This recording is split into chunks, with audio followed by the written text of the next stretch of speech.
Olá, meu nome é Daiane, sou a tia Banana. Eu sou agente educacional da Fundação Toque na Arte Circense. E hoje eu trouxe para vocês um maravilhoso documentário sobre o circo chamado Uma Pirueta pela História do Circo.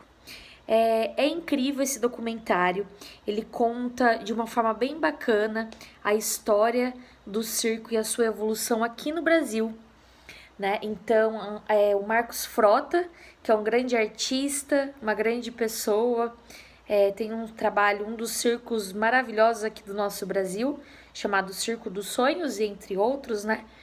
E eu espero que vocês gostem, tá bem? Eu vou dividir essa aula em duas partes para que vocês consigam assistir e não percam o foco, né, do documentário. Então, que vocês consigam ficar o tempo todo ali ligados, né, no que eles trouxeram pra gente. Eu espero que vocês gostem, tá bem? O mundo do circo, ele é maravilhoso, ele é mágico. Ele fica entre a realidade, né, e o mundo da fantasia. Então, é onde a gente consegue sonhar, né? Então, todos os nossos sonhos são possíveis, né? E a gente consegue realizar dentro do mundo do circo. Então, sejam todos bem-vindos e ótimo documentário. Beijo! Respeitável público, a TV Justiça orgulhosamente apresenta Uma Pirueta pela História do Circo.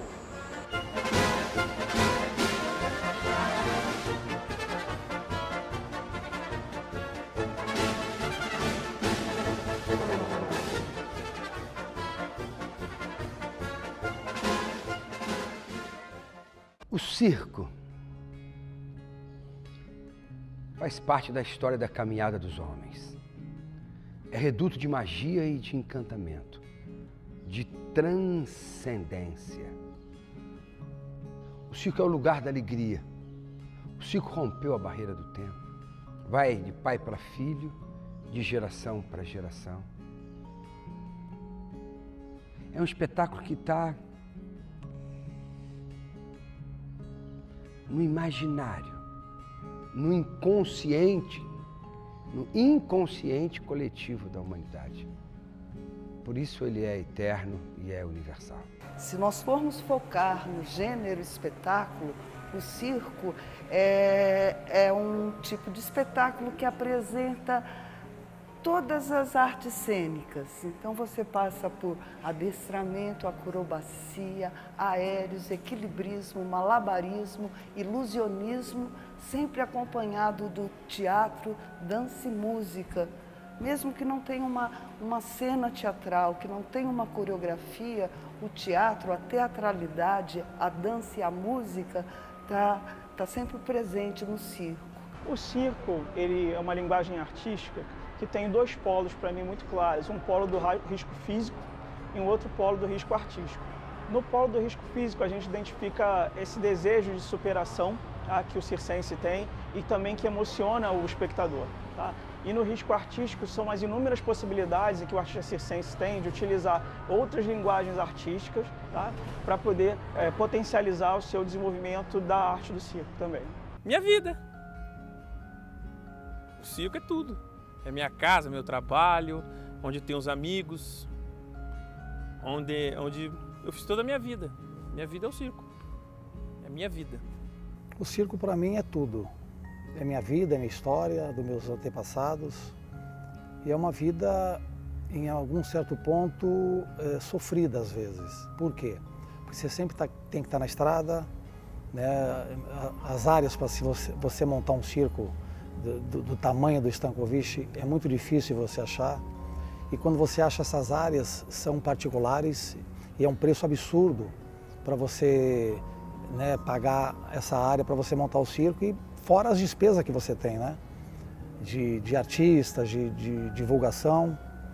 Mas fora isso, o circo para mim é tudo. Onde eu vivo, convivo 24 horas por dia.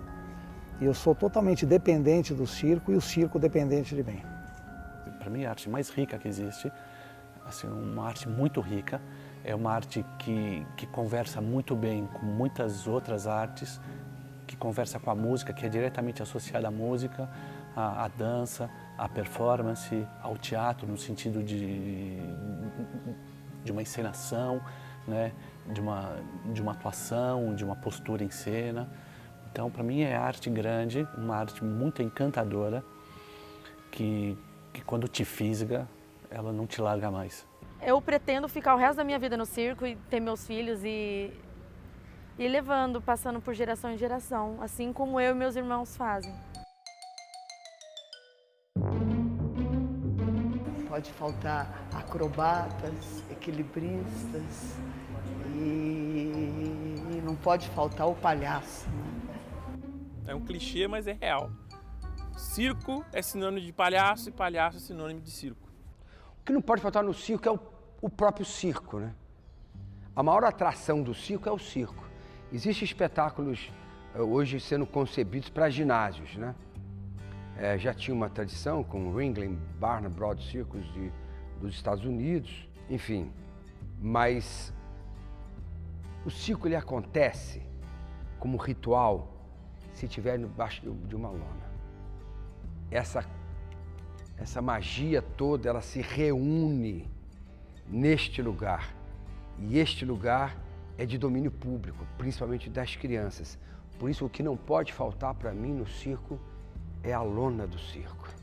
Não pode faltar vontade de superação. Acho que a identidade do circense é essa busca pela superação diária, essa busca por ultrapassar o limite. E eu acho que é isso também que leva o público, leva o espectador junto com o artista circense.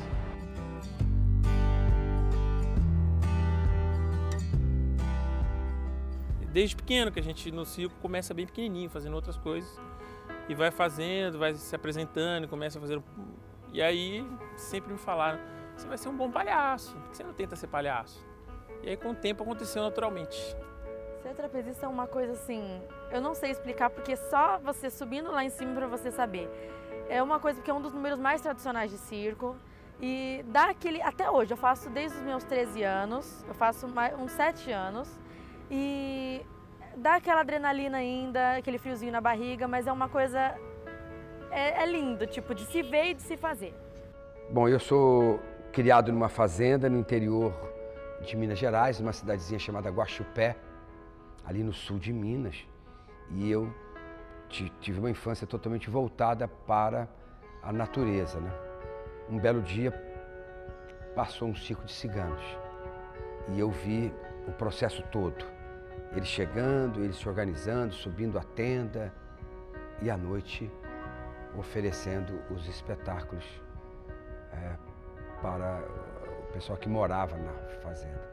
Isso para mim mudou completamente o sentido que eu tinha da vida, o propósito, a observação, a minha sensibilidade, o olhar com o mundo se modificou, porque eu entendi que a vida era dividida entre a realidade e a fantasia, e por isso o sonho. E todos nós temos aí o direito de sonhar, né? Meu avô era iugoslavo, minha avó era francesa. Eles se refugiaram na Segunda Guerra Mundial e vieram para o Brasil, para a América do Sul. E vieram com os animais para cá, para o Brasil, onde tiveram um lugar amparado, né? E aí vieram com os animais e foi o primeiro circo, né? Um dos primeiros circos na América do Sul a montar a lona, porque antes da lona eles trabalhavam em praças públicas, com os animais, tipo saltimbancos, né? E aí vieram a cabeça deles de montar a primeira lona, uma das primeiras lonas no Brasil. Mas a minha história é essa, dos meus antepassados. O Stankovic tem 6 gerações já, meus filhos são a 7ª, e desde 1850, 175 anos em atividade no Brasil. Talvez nos últimos 30, 35 anos já no Brasil, pessoas que vieram de escolas de circo. Rio de Janeiro já fez 35 anos de escola de circo, São Paulo 30 anos.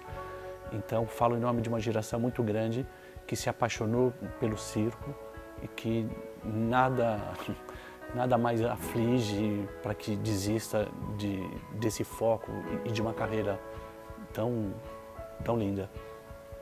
Com certeza é a maior escola do país, é a mais importante, a gente faz o trabalho que tem a maior longevidade. É claro que no país existem outros espaços de formação muito importantes, em alguns estados que também desenvolvem um trabalho que é muito interessante, mas hoje a escola ela concentra meios, concentra equipamentos e possibilidades de fazer um aprimoramento desses artistas que vêm sendo desenvolvidos em outros espaços. Nós temos aqui no Centro de Memória do Circo até uma linha do tempo e você vai encontrar o circo na antiguidade, né? Na verdade, as primeiras pinturas que a gente tem acesso, as pinturas rupestres, elas registram acrobacias com animais. Então, também tem o Circo de Roma, mas é difícil precisar quando nasceu o circo, né?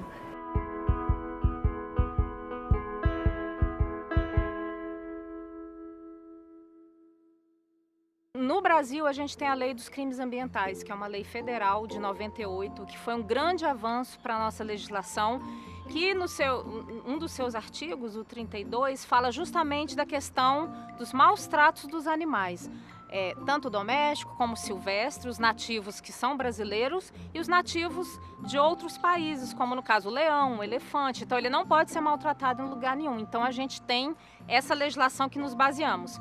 E cada associação tem a sua legislação estadual, que reforça também essa questão dos maus tratos, né, do combate aos maus tratos. Então, no caso de circo, hoje não é proibido ter animais em circo, mas se tiver animal com maus tratos em circo, aí a gente aplica a legislação. A perda foi muito grande porque a gente tinha animais de 30 a 40 anos com a gente, criados com a gente.